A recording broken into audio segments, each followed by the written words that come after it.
থেকে আমি একটা আয়াতে কারিমা তেলাওয়াত করেছি। এই আয়াতটা হলো রাসূল সম্পর্কে।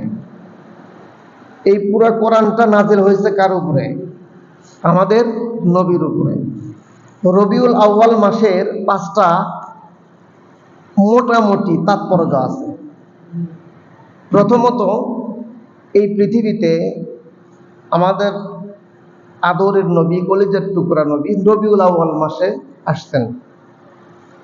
দ্বিতীয়ত, পয়গম্বর আলাইহিস সালাতু ওয়াস সালাম, তিনি তো নবীরা যারা দুনিয়াতে আসছিলেন তারা তো আমাদের মতোই মানুষ, কিন্তু তাদের মান মর্যাদাটা ভিন্ন। কথা ঠিক কিনা? আমরা যেমন বিবাহ শাদী করছি, আমাদের যেমন সন্তান আছে, তাদেরও কি ছিল? বউ, বিবি, বাল বাচ্চা ছিল। আমার আপনার নবী দুনিয়াতে আসার পরে তিনি সর্বপ্রথম তার শয্যা সঙ্গিনী যিনি হয়েছিলেন তার নাম মা খাদিজাতুল কুবরা রাদিয়াল্লাহু তাআলা আনহা। এগুলো হলো ইসলামের ইতিহাস। একটা হিন্দু আপনাকে জিজ্ঞেস করলো যে তোমরা শেষ নবী করো, বলো তো শেষ নবীর প্রথম বইয়ের নাম কি? হতে পারতো এরকম। আপনি যদি কোনো হিন্দু বলেন যে কৃষ্ণ কৃষ্ণ করিস, কৃষ্ণকে তুমি যদি বলে কে, তে বললে মুখস্থ ধর্ম কই পাচ্ছ, নিজে বুঝে শুনে ধর্ম পালন কর। এই কথা তো বলতে পারবে না। নিজে জানতে হবে, তারপরে মানতে হবে। তা আমাদের শেষ নবীর প্রথম স্ত্রীর নাম হলো খাদিজাতুল কুবরা রাদিয়াল্লাহু তাআলা আনহা। অধিকাংশ ব্যক্তি ধরবেন পারবে না। আমি একজনকে জিজ্ঞেস করছি, ভাই আমাদের শেষ নবীর নাম কি বলেন তো দেখি। তে বলতেছে কে, মুসা নবী লয়? এরকম উম্মত আছে কি নাই? কয় কে, আমাদের শেষ নবী মুসা নবী লয়? দুঃখের বিষয়, কি শিক্ষা করতেছি আর কোন পথে চলতেছি, এই 70 বছরের দুনিয়া মাতাল হয়ে গেছে। এসির পাওয়ার কি ফুল দো আছে না, একটু কমে দিলে আমার জন্য ভালো হয়, কষ্ট হয় আমার। যাই হোক, এসির পাওয়ার যাই হোক, সম্মানিত সুধী, কমে দিলেন নাকি? এটা আমার ফ্যান দরকার নেই। যাই হোক, হ্যাঁ, এটা বন্ধ করতে ওটা দেন, এই ফ্যান বন্ধ করতে ওটা দেন। যাই হোক, সম্মানিত সুধী, আমি আপনাদের কাছে আকুল আবেদন জানাবো, সন্তান হলো আখিরাতে একটা গাছ। এই গাছটা ভালো করে পরিচর্যা করেন, তাহলে এখান থেকে ভালো কিছু পাবেন, আশা করা যায়। আল্লাহ তাআলা পবিত্র কালামুল্লাহর মধ্যে যে আয়াতে কারিমাটা আলোচনা করেছেন, রবিউল আউয়াল মাসের তাৎপর্য 5টা। একটা হলো নবী এই দুনিয়াতে আসতেন রবিউল আউয়াল মাসে। দ্বিতীয় নাম্বার, আমাদের নবীর প্রথম স্ত্রীর নাম হলো মা খাদিজাতুল কুবরা রাদিয়াল্লাহু তাআলা আনহা। তৃতীয় নাম্বার, আমাদের নবী এই রবিউল আউয়াল মাসেই তিনি খেলাফত প্রাপ্ত, অর্থাৎ রিসালাতের দায়িত্ব পেয়েছেন, নবুয়ত পেয়েছেন। সুবহানাল্লাহ বলেন। রবিউল আউয়াল মাসের মর্যাদা কিন্তু কম না। আল্লাহর নবীর একটা বিষয়কে নিয়ে আমরা বেশি বাড়াবাড়ি, বেশি ছাড়াছাড়ি। যেমন রবিউল আউয়াল মাস আসলে কিছু মানুষ ঈদে মিলাদুন নবী একটা ভাষা প্রয়োগ করে। এরকম সমাজ আছে কি নাই? এই দুনিয়াতে ঈদ কয়টা জানেন কি? আমাদের সমাজে ঈদ হলো 2টা।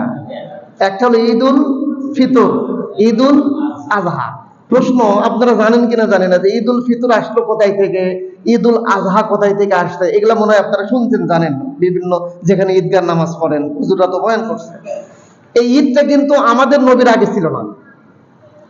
ঈদুল ফিতর, ঈদুল আজহা আমাদের নবীর আগে ছিল না। এটা আমাদের নবীর বরকতে পাইছেন। সকলে জবান খুলে বলেন সুবহানাল্লাহ। আমার নবীর বরকতে পাইছেন। কেন পাইছেন, কেন দিছে? এটা আমাদের ভালোবাসে আল্লাহ, যার কারণে নবীর উসিলা আমাদের দিচ্ছেন। এই দুনিয়াতে কিয়ামত পর্যন্ত ঈদ থাকবে কয়টায়? 2টাই। আপনি যদি 3টা বানান, এটা কি শরীয়ত সম্মত হবে না বাড়াবাড়ি হবে? বাড়াবাড়ি হবে না। সম্মানিত সুধী, এই দুনিয়াতে প্রত্যেকটা জিনিস লিমিটেডের মধ্যে থাকতে হয়, সীমার মধ্যে থাকতে হয়। যেমনই সীমা ক্রস করবেন, ওভারটেক করবেন, সীমাকে অতিক্রম করবেন, তখন ওটাকে বলা হয় অতিরঞ্জিত। অতিরঞ্জিত প্রত্যেকটা জিনিসই খারাপ। আমাকে ভালোবাসেন, ভালো, কিন্তু আমার ভালোবাসাটা যদি অতিরঞ্জিত হয় তাহলে ওটা কিন্তু আপনি সীমা অতিক্রম করে ফেললেন। উদাহরণস্বরূপ, আমি এই মসজিদের খতিব সাহেবকে অত্যন্ত ভালো লাগে, খুব ভালোবাসি। এই ভালোবাসার প্রকাশ করতে গিয়ে আমার আমার পুরা বডির যদি একটা ছবি তৈরি করে ঘরে রাখেন, এটা ভালোবাসা কি অতিরঞ্জিত না? এই ভালোবাসাটা অতিরঞ্জিত হয়ে গেল না? এই জন্যই আল্লাহ তাআলা সূরা নিসার মধ্যে ছোট্ট একটা ওয়াজ করেছেন, ওমাইয়াসিল্লাহ ওয়া রাসূলা,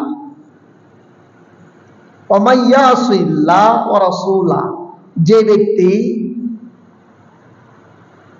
ইয়াসিল্লাহ আল্লাহ ওয়া রাসূলা এবং রাসূলকে, যে ব্যক্তি আল্লাহ এবং আল্লাহর রসুলের অবাধ্য করে, অবাধ্য হয়।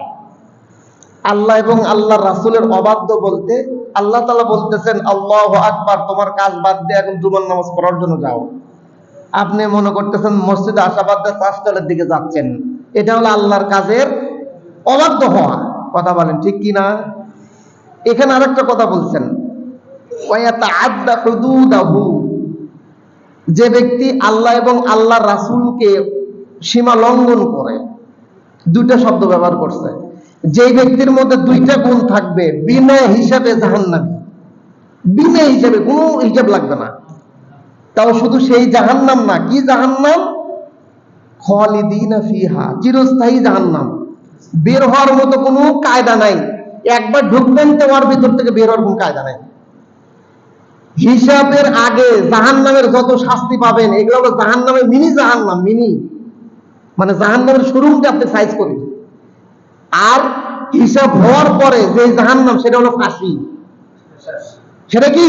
ফাঁসি, শেষ, কোনো উপায় নেই বাঁচা। সব কিছুই কোরআনের মধ্যে বলছে, আমরা কোরআনই শুধু বুঝি না। একটা থ্রি পিস কিনবার যাবেন, 6 দোকান ঘোরে মানুষ, কথা কমা হয় না। 6 দোকান ঘোরেন না? একটা পাঞ্জাবির কাপড় কিনবেন, 3 দোকান ঘোরেন। একটা জুতা, স্যান্ডেল, এই আপনার চামের স্যান্ডেল কিনবেন, 6 দোকানে যায়।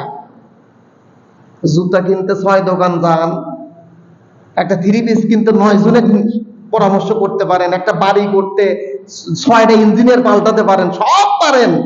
কোরআনের কাছে এসে খেলে দুর্বল, তাই বুঝি না। কি কয়? বুঝি না। আমি কি ভুল কিছু বললাম? ভাই বুঝি না। আরে ভাই বোঝো না কেন? তোমার জামা ছিঁড়ে গেছে, রিপু করা লাগবে, এটা বোঝো না? তোমাকে টিওনো সাহেব ডাকছে, তুমি স্যান্ডেল পায়ে দবাদ দেয়, তুমি চামের জুতো পায়ে দিয়ে কেন গেলা? করতেছো ওখানে একটু, তাই ওখানে একটু ওটা বোঝো, কোরআন বোঝো না। কথা বলেন ঠিক কিনা? বাজান, আজকে না বুঝে আজকে দুনিয়াটা শেষ করে ফেললাম। এ যুবক, বড় কষ্ট লাগে ভাই। আপনাদের দোয়ার বরকতে, আপনাদের ভালোবাসার বরকতে আল্লাহ তাআলা এখানে নিয়ে আসছেন বাজান। কিন্তু মুসল্লিদের যে পরিস্থিতি, মনে হয় আমি 1টার পরে 1:30টার পরে মসজিদে আসলে মনে হয় আপনারা খুশি হবেন।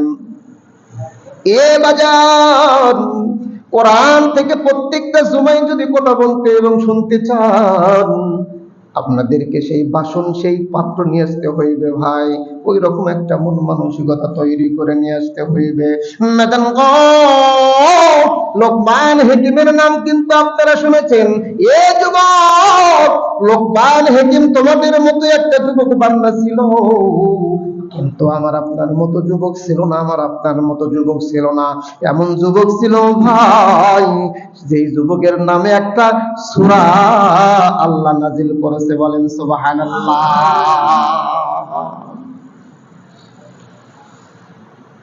আল্লাহ তাআলা পবিত্র কালামুল্লাহর মধ্যে বলছেন, ওয়ামাইয়াসিল্লাহ ওয়া রাসূলহু হুদুদাহু ইদখিলহু নারান খালিদিনা ফিহা। যে ব্যক্তির মধ্যে 2টা গুণ থাকবে, সে বিনা হিসাবে জাহান্নামে, কোনো হিসাব লাগবে না। 1 নাম্বার, ওয়ামাইয়াসিল্লাহ ওয়া রাসূলহু, যেই ব্যক্তি আল্লাহর হুকুম অবাধ্য করবে, অবাধ্য হইবে। 2 নাম্বার, দুই নাম্বার, যেই ব্যক্তি আল্লাহ এবং আল্লাহর রাসূলকে সীমা লঙ্ঘন করবে। অবাধ্য কি আর সীমা লঙ্ঘন কি, এই কথা যদি আপনাদেরকে বলতে যাই অনেক সময়ের দরকার। সংক্ষিপ্ত আকারে আমি একটু আপনাদেরকে বলতে চাই, এ যুবক, অবাধ্য বলা হয় নামাজ না পড়া, আর সীমা লঙ্ঘনকে বলা হয় নামাজ অস্বীকার করা। অবাধ্য হলো নামাজ না পড়া, আর সীমা লঙ্ঘন করা হয় নামাজ তুই পড়ে নাই, এটা অবাধ্য হয়েছে। কিন্তু যে ব্যক্তিকে নামাজ আবার কি, এটার নাম হলো সীমা লঙ্ঘন করা। আমার কথা কি বুঝতেছেন আপনারা? সীমা লঙ্ঘন যে ব্যক্তি করে এর আর কোনো বাঁচা নাই, এটা ফাঁসি, আর কোনো আর অপশন নাই, কোনো আপিলও চলবে না, আল্লাহর আদালতে কোনো আপিল নাই। এটা হলো আল্লাহর হুকুমের কথা বললাম, নবীর হুকুমকে অবাধ্য করে এবং সীমা লঙ্ঘন করে। এ বাজার, ও মসজিদের মুক্তাদি ভাই, কোরআন থেকে হাদিস থেকে কথা বলতে চাই, মনে কিছু করবেন না। যেমন নবীর দাড়ি রাখাটা এটা হলো বাধ্য, যদি কোনো ব্যক্তি দাড়ি না রাখে এটা হলো অবাধ্য হয়। কিন্তু যদি কোনো ব্যক্তি বলে দাড়ি দিয়ে কি হবে, এটা হলো সীমা লঙ্ঘন। দাড়ি রাখা হলো বাধ্য, দাড়ি না রাখা অবাধ্য করা। কিন্তু দাড়ি না রাখার পরও যদি শক্তি দিয়ে কয় দাড়ি কি, আবার কিসের দাড়ি, মানে আরো ওনার জোর বেশি, উনি তো অপরাধী, ওরও অপরাধীর জোরই বেশি, এটা হলো সীমা লঙ্ঘন করা। আমরা অনেক মানুষ দাড়ি রাখি না, তাই বলে নবীর দাড়ি যে রাখি না, আমরা কি গাড়ি গেলে করে বলি যে দাড়ি আবার কিসের, এরকম বলি না। আর যারা রাখে না এবং বলে যে কিসের আবার দাড়ি, এ হলো সীমা লঙ্ঘন করে ফেলেছে। পর্দা করা সুন্নত না ফরজ? ফরজ। নামাজ পড়া ফরজ। কোন ব্যক্তি পর্দা করে না, এটা হলো তার দুর্বলতা। হ্যাঁ হুজুর, আসলে করা উচিত, করি না, করতে পারি না, সামাজিক এই আমাদের পরিবেশটা ভালো না। কিন্তু না করার পরেও যদি কোনো মেয়ে যদি গায়ের গেলে করে হয় কিসের পর্দা, আমার দেহ আমি যা কিছু তাক দিব, এটা হলো সীমা লঙ্ঘন। কথা বল না কেন? সীমা লঙ্ঘনকারীর জন্য আল্লাহ তাআলা একটা সুন্দর একটা জায়গা তৈরি করে রাখছেন, তার নাম জাহান্নাম। খালিদিনা ফিহা, খালিদিন শব্দের অর্থ স্থায়ী, ফিহা মানে মধ্যে। যে ব্যক্তির মধ্যে দুইটা গুণ থাকবে, একটা হলো অবাধ্য হওয়া আর একটা হলো সীমা লঙ্ঘন করা। আমরা অনেকে অবাধ্য হই কিন্তু সীমা লঙ্ঘন করি না। কথা বল না কেন? অনেক সময় নামাজ আমাদের দ্বারা কাজা যায় না, আমরা অনেক সময় পাপ কাজ করি না, কিন্তু সীমা লঙ্ঘন করি না, অবাধ্য হই। কেন হয়? ওই যে আমাদের একটা মিস্টার ইবলিস আছে, খালি মনে করেন যে গুতাচ্ছে আমার আপনার দ্বারা গুনার কাজ করে নেওয়ার জন্য। এই গুনার কাজ করে নেওয়ার জন্য ইবলিস আছে, যার কারণে ইবলিসের ওয়াসওয়াসায় পরে আমরা গুনার কাজ করি। এই যে আমরা এখানে যতগুলো মানুষ আছি, আমরা যদি ইচ্ছা করি আমরা কি 12:30টার দিকে মসজিদে আসতে পারবো না? কথা বল না কেন? আমরা তো হাসপাতালে বেডের থেকে উঠে আসি নাই, তাই কি আছি?